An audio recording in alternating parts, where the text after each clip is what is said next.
नमस्कार मित्रों, मैं असिस्टेंट प्रोफेसर हरीश बिश्नोई, राजकीय महाविद्यालय चिकलवाना, डिपार्टमेंट ज्योग्राफी। आप सबका हमारे ऑनलाइन प्लेटफॉर्म पर हार्दिक स्वागत है। मित्रों, इन दिनों हम अरब सागर में उठे चक्रवाती तूफान बिपरजॉय को लेकर के डिस्कस कर रहे हैं और समय समय पर विभिन्न मेटेरियोलॉजिकल साइट्स और मेटेरियोलॉजिकल डिपार्टमेंट के जो डेटा होते हैं उनको हम सभी के बीच में साझा करने की कोशिश करते हैं। आज एक बार फिर से 16 जून को लगभग 5 बजने वाले हैं और इस समय साइक्लोन की क्या कंडीशंस है, डायरेक्शन क्या है, स्पीड क्या है, किन एरिया में वो अपना प्रभाव दिखा चुका है, आगे किन क्षेत्रों में उनके जाने की संभावना है और स्पेशली राजस्थान में किन किन बेल्ट में कब तक पहुंच जाने की संभावना है, किस तीव्रता के साथ पहुंचने की संभावना है, किस दिशा से होकर के हवा चलने की संभावना है, इन सब को लेकर के और हम अगले 10-15 मिनट तक डिस्कस करेंगे। प्यारे मित्रों, इस चक्रवात में गुजरात के जखाऊ क्षेत्र से लेकर के यानी कच्छ के जखाऊ से लेकर के और पाकिस्तान के तटवर्ती इलाकों तक अपना प्रभाव कल 5 बजे दिखाना शुरू कर दिया था। यानी वो जो लैंडफॉल टाइम था 5 से लेकर के 8 बजे के बीच में और रात को 12 बजे तक उसका लैंडफॉल होता रहा। और कुछ सुखद खबर ये भी है कि लैंडफॉल से थोड़ा पहले और लैंडफॉल के थोड़ा बाद उनकी स्पीड में और कमी आई है और अभी वो एक सीवियर साइक्लोन के रूप में आगे बढ़ रहा है। जिस समय उसने लैंडफॉल किया था उस समय वो वेरी सीवियर साइक्लोन के रूप में था। उस समय उसकी गति थी वो लगभग 115 से लेकर के 125 किलोमीटर प्रति घंटे की रफ्तार से थी। ये गति अपने आप में बहुत तेज होती है और जो तट के पास बसे हुए इलाके होते हैं, समुद्र तट के पास बसे हुए इलाके होते हैं, उनके लिए ये गति बहुत ज्यादा मानी जाती है, जिसकी वजह से समुद्र से बहुत ऊंची ऊंची स्टॉर्म्स धाराएं उठती है और आसपास के क्षेत्रों को जलमग्न करती है। तो आपने देखा होगा मांडवी है, द्वारका है और उधर जखाऊ है, वहां से लेकर के और बहुत बड़े क्षेत्रों के अंदर बाढ़ के हालात बने हुए हैं। अब क्या स्थिति है इसके बारे में हम थोड़ा जान लें। अब ये चक्रवात गुजरात के कच्छ क्षेत्र से आगे निकल करके और इनका जो आई पॉइंट है वो राजस्थान की बाउंड्री पे आ चुका है और राजस्थान में इस समय जालोर और बाड़मेर का जो सीमावर्ती इलाका है वहां से अभी ये फॉलिंग करने वाला है, वहां से अभी ये घुसने वाला है। यानी आई का जो आगे का पार्ट है वो जालोर का जो दक्षिण पश्चिम इलाका है, स्पेशली सांचौर और चितलवाना का बेल्ट और इसके अलावा बाड़मेर का जो दक्षिण पश्चिम इलाका है, दक्षिण और दक्षिण पश्चिम इलाका है, स्पेशली धोरीमीना से लेकर के चौहटन और बाकासर तक जो पाकिस्तान बॉर्डर तक का जो एरिया है वहां से होकर के ये प्रवेश कर रहा है। और इसका जो मेन आई पॉइंट है वो आई पॉइंट जालोर के दक्षिण पश्चिम में यानी सांचौर के वेस्ट की साइड में और बाड़मेर के साउथ की साइड में है। तो जहां तक जालोर और बाड़मेर के निचले इलाकों को थोड़ा ज्यादा खतरा है, लेकिन सुखद बात यह है कि इनकी जो हवाओं की गति थी वो कम हो चुकी है।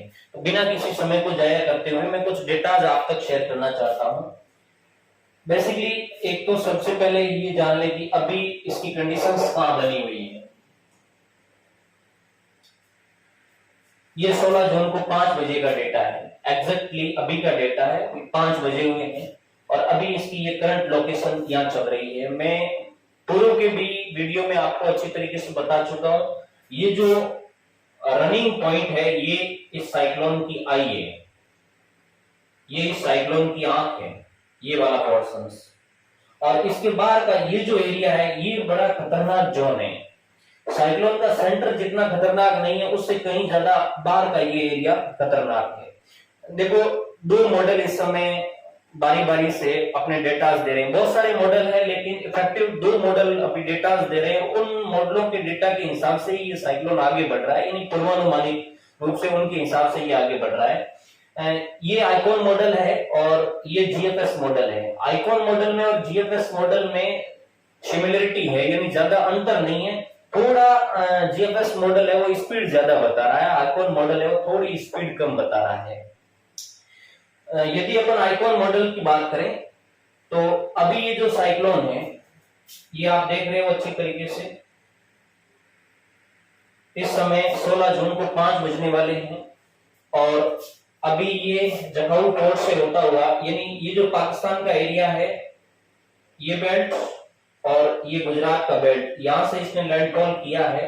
और आपको मैंने कल की क्लास में बताया था उस समय ये साइक्लोन यहां था, इस एरिया में था।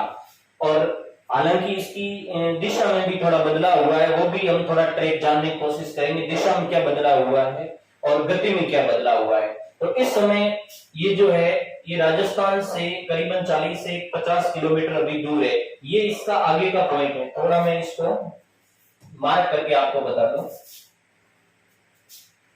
ये साइक्लोन की आई है, आई मतलब आंख है, और ये इसका इफेक्टिव जोन है साइक्लोन का।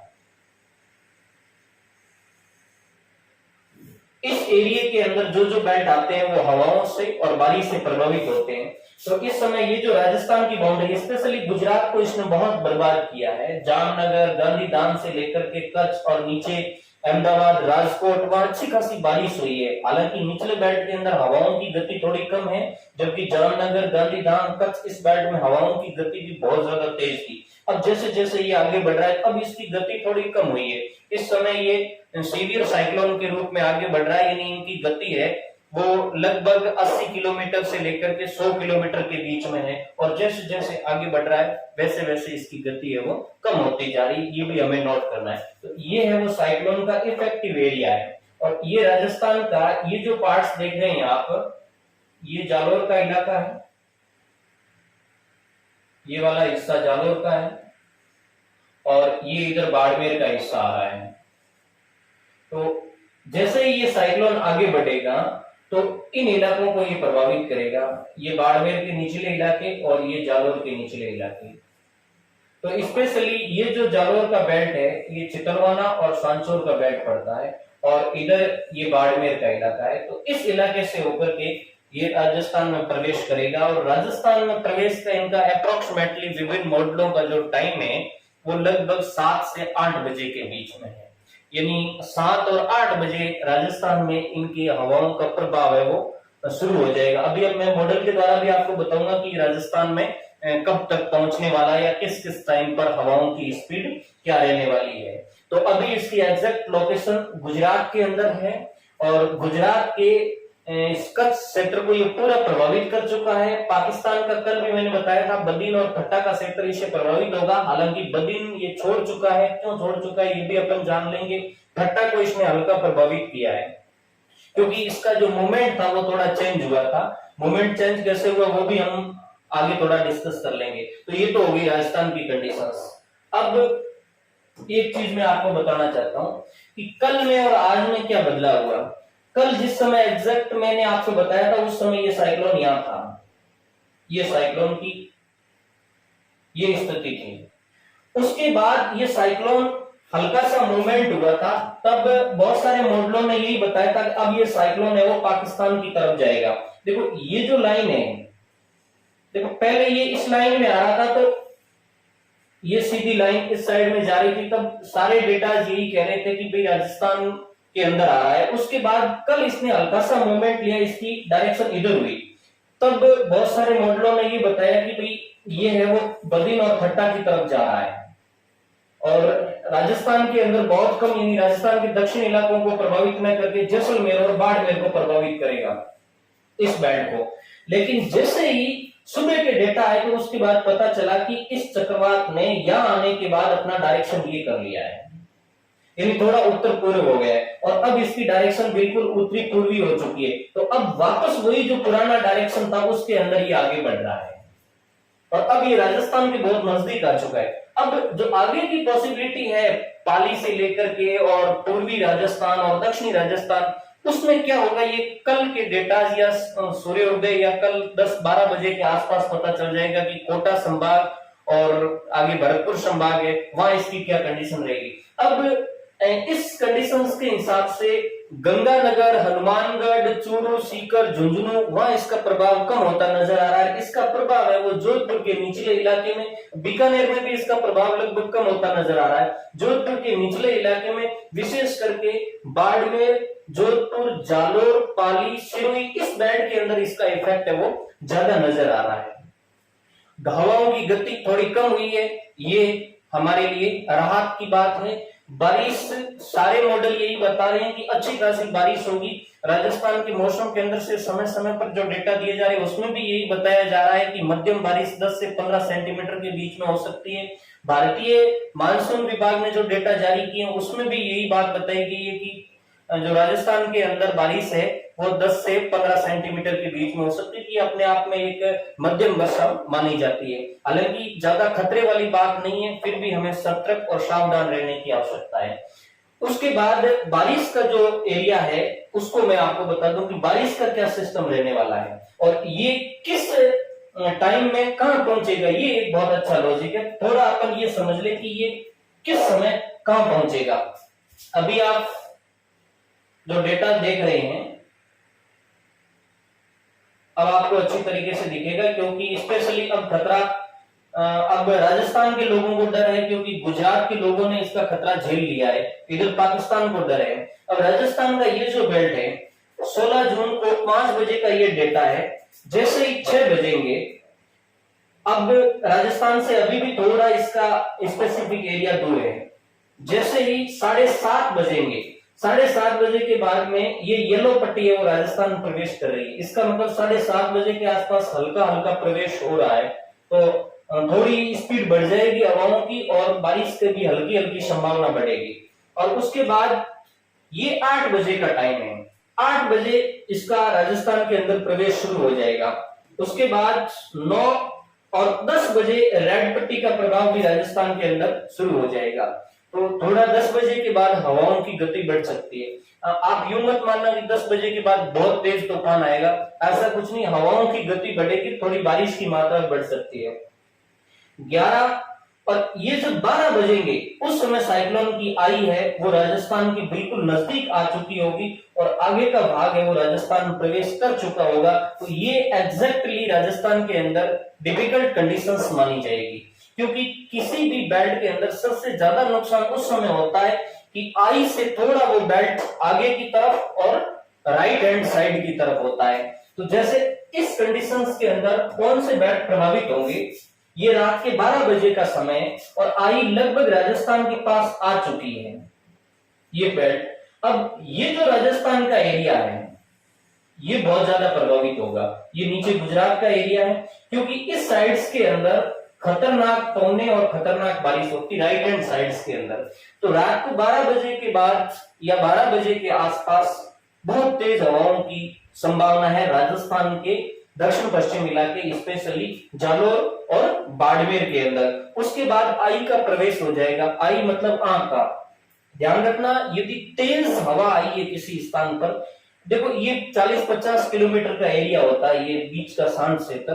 तो जैसे ही ये शांत क्षेत्र आता है तो 40-50 किलोमीटर के अंदर हवाएं एकदम शांत हो जाती है, मौसम बिल्कुल साफ हो जाता है, हल्के हल्के बादल रहते, बारिश नहीं होती है। तो आप यूं मत समझ लेना कि तूफान का खतरा चला गया है। ये बहुत खतरनाक कंडीशंस मानी जाती है सामान्य जन के लिए, जिसको साइक्लोन के बारे में पूरी जानकारी नहीं है। क्योंकि कोई भी स्थान, जैसे ये ए स्थान है, इस ए स्थान पर पहले ये साइक्लोन का आगे का भाग था, तो उस ए स्थान को उसने जबरदस्त प्रभावित किया। जैसे ही वो एरिया आगे पहुंचा तो अब ये शांत क्षेत्र आ गया है। अब यहाँ के लोग बिल्कुल आराम से ऐसा सोचेंगे कि भाई अब हवा नहीं है, चक्रवात खत्म हो गया, लेकिन ये गलत बात है। जैसे ही ये साइक्लोन की आंख आगे निकलेगी, ये पीछे से खतरनाक हवाएं आएगी और वो दूसरी दिशा से आएगी, दक्षिण पश्चिम से आएगी, वो बहुत ज्यादा नुकसान पहुंचा सकती है। इसलिए जब तक साइक्लोन का पूरा मामला निपटे नहीं, कम से कम 8 से 10 घंटों का ये एरिया रहेगा, ये टाइम रहेगा जब साइक्लोन के दोनों हिस्से आपके वहां से निकल चुके होंगे। तो आप सतर्क रहे, सावधान रहे। राजस्थान की कंडीशन मैंने आपको बता दी, जैसे जैसे समय बीतता जाएगा वैसे वैसे साइक्लोन आगे जाता जाएगा। ये कंडीशन 17 जून की रात की है, मतलब 16 जून का जो रात का 12 बजेगा उसकी है। उसके बाद ये 17 तारीख को है। 17 तारीख को जैसे सुबह 5 बजे है, इसका ये एरिया हो जाएगा, ये लगभग बाड़मेर के धोलीमीना उस बेल्ट में इसका प्रभाव है वो जा रहा है। और उसके बाद जैसे मैं बता दूं आपको, ये सुबह के 8:30 बजे है, तो सुबह के 8:30 बजे ये एरिया यहाँ पहुंच जाएगा। हाँ, एक चीज देखो, ये आंख के अंदर इसकी जो गति है वो 2 किलोमीटर प्रति घंटा ही है। तो और इसके जस्ट राइट हैंड साइड के अंदर 47 किलोमीटर प्रति आवर की दर से हवाएं चल रही है। ये नहीं चल रही होगी क्योंकि ये आगे का बात है, और इस समय आते आते चक्रवात थोड़ा कमजोर हो जाएगा। तो ये जो बात थी ये मैं टाइम की बता रहा था।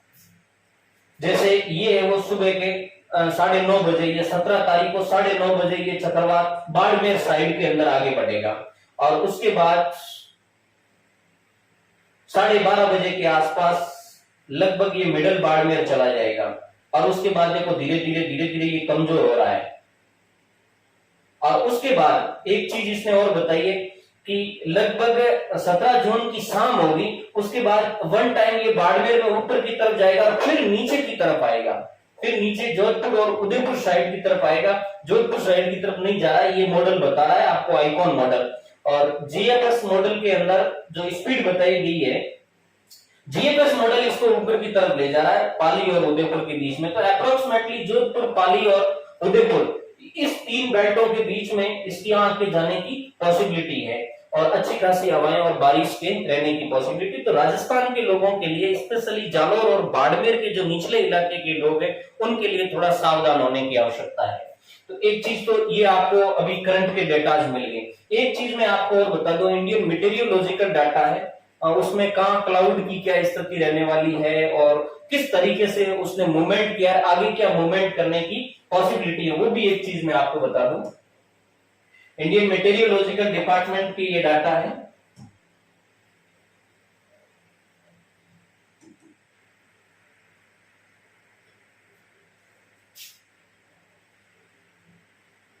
ये साइक्लोन की कंडीशंस है इस समय की, ये बता रहा है।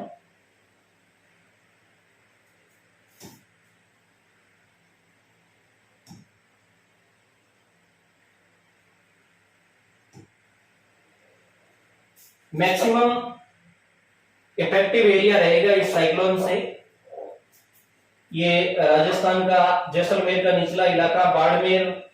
अभी जो डेटा इसने जारी किए हैं ये 17 जून के आसपास जो इफेक्टिव एरिया है, जब साइक्लोन यहां पहुंच जाएगा उस समय का है। ये लगभग 15 और आगे का डेटा अभी बता रहा है जो अभी मैंने स्पेसिफिक किया है। और ये करंट के डेटाज है। ये जो ब्लू वाला एरिया है इसके अंदर थोड़ी हेवी रेन की आशंका है, जैसे जैसे बाहर के एरिया में जाएंगे तो रेन है वो कम होती जाएगी। इसके अलावा एक चीज मैं आपको बताऊं कि जैसे आप इसके ट्रैक को देखें, ये ट्रैक देखना बहुत इंपॉर्टेंट चीज है, क्योंकि पूर्व में भी हमने इस पर डिस्कस किया था।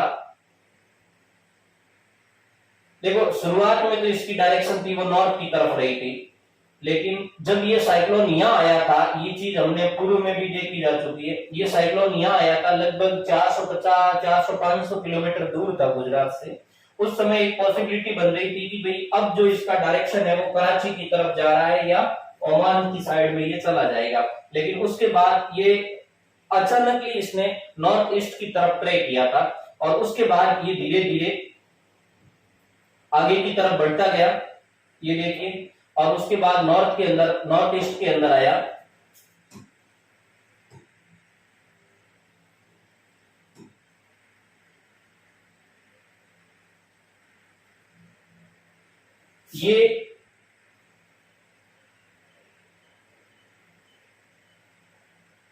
ये जो ट्रैक मूवमेंट है, जैसे ये लैंडफॉल करने के बाद, देखो लैंडफॉल से पहले तो ये इस साइड के अंदर जा रहा था, तो ये ऊपर की साइड थी। लैंडफॉल करने के बाद ये इंडियन मेटेरियोलॉजिकल डिपार्टमेंट बता रहा है, वेरी ऑथेंटिक साइट्स है ये, उसके डेटा हम एनालिसिस कर रहे हैं।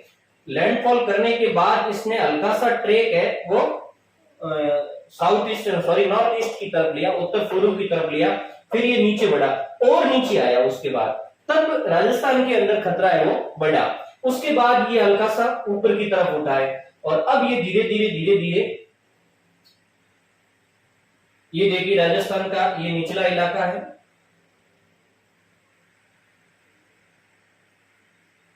अभी इसने पूरा एरिया राजस्थान का प्रभावित बताया है। और राजस्थान के दक्षिण में, हालांकि अभी तक इंडियन मीटेरियोलॉजिकल साइट्स के सूबे के डाटा है कि अभी करंट लोकेशन के हिसाब से जो साइक्लोन जहां चल रहा है वहां से जोधपुर के बहुत बड़े इलाके के अंदर रेन और एयर का जो प्रभाव है वो रहेगा, और उदयपुर को इसने छोड़ दिया है, सिरोही के कुछ इलाके इसके अंदर लिए गए हैं।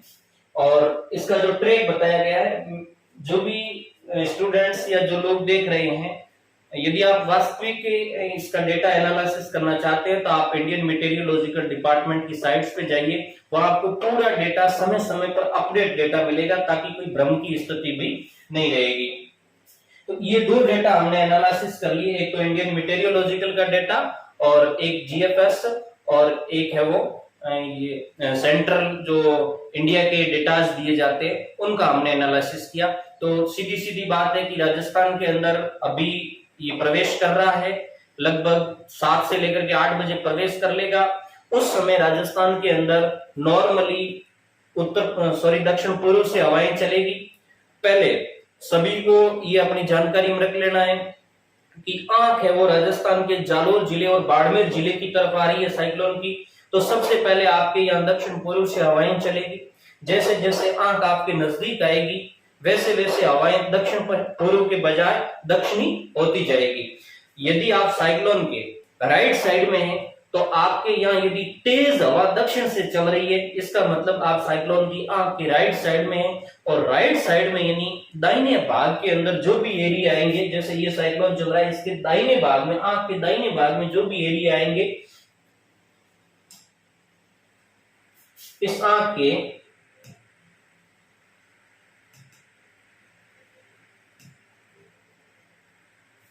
ये जो एरिया, ये इस भाग में जो भी एरिया आएंगे वहां लगातार हवाएं चलेगी और बारिश भी होगी तेज गति से। और आंख के इस भाग में एक आपको ये भी, जिनको सामान्य जानकारी नहीं है उसके यहाँ वो उनको यदि इस चक्रवात की स्थिति का पता लगाना है तो यदि किसी स्थान पर उत्तर से हवाएं चल रही है, उत्तर से हवाएं आ रही है, बारिश कम कर रही है, इसका मतलब आपके यहाँ चक्रवात आने की संभावना नहीं है, केवल तेज हवाएं चलेगी, बारिश ज्यादा नहीं आएगी। वो इस आंख से लेफ्ट हैंड साइड वाले भाग है, और आंख से जो राइट हैंड साइड वाले भाग है उसमें लगातार तेज हवाएं चलेगी और बारिश भी होगी। और आंख के जो आगे का एरिया है ये वाला भाग है, यहाँ देखो अभी जो राजस्थान के अंदर स्पेशली जालोर के अंदर हवाएं चल रही है दक्षिण पूर्व से, ये दक्षिण पूर्व का एरिया, इसको मैं थोड़ा सा आपको यहां नोट करके बता दूं। जैसे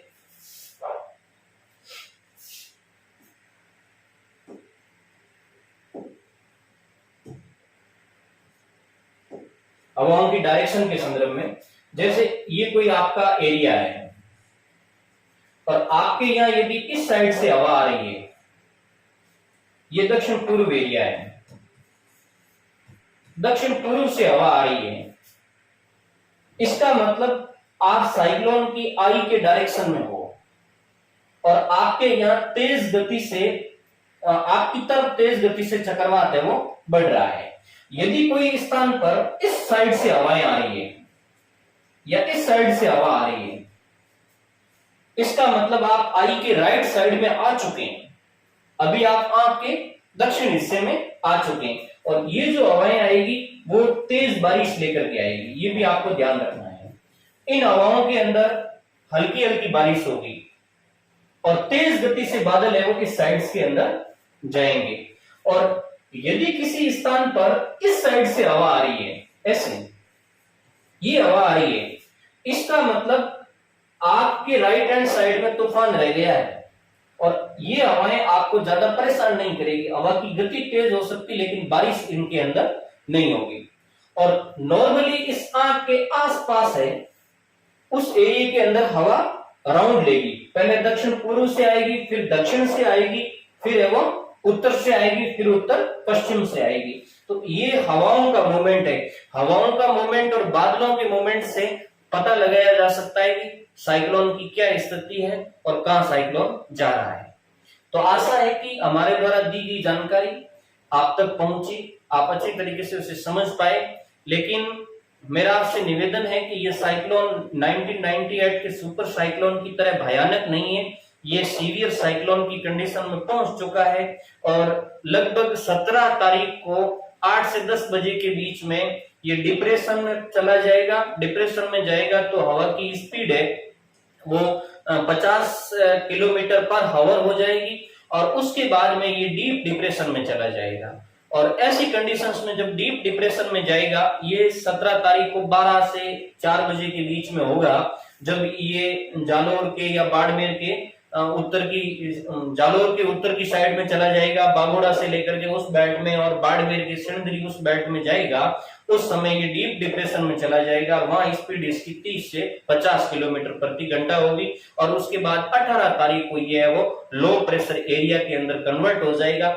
अब ये लो प्रेशर एरिया कहां बनता है, ये कल के डेटा से ही पता लगाया जा सकता है कि लो प्रेशर एरिया है वो जोधपुर साइड के अंदर बनता है या पाली बेल्ट में बनता है या उदयपुर बेल्ट के अंदर बनता है। यदि इसने वापस ट्रैक लिया उदयपुर साइड की तरफ, तो फिर जालोर और बाड़मेर के निचले इलाकों को और फिर खतरे या घुमावदार हवाओं की वो आशंका वहां रहेगी।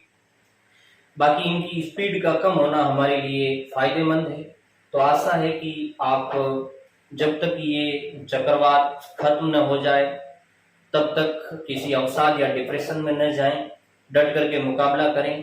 हवाओं की गति धीमी है, हालांकि बारिश लंबे समय तक मीडियम रहेगी, इसलिए कोई घबराने की आवश्यकता नहीं। धन्यवाद।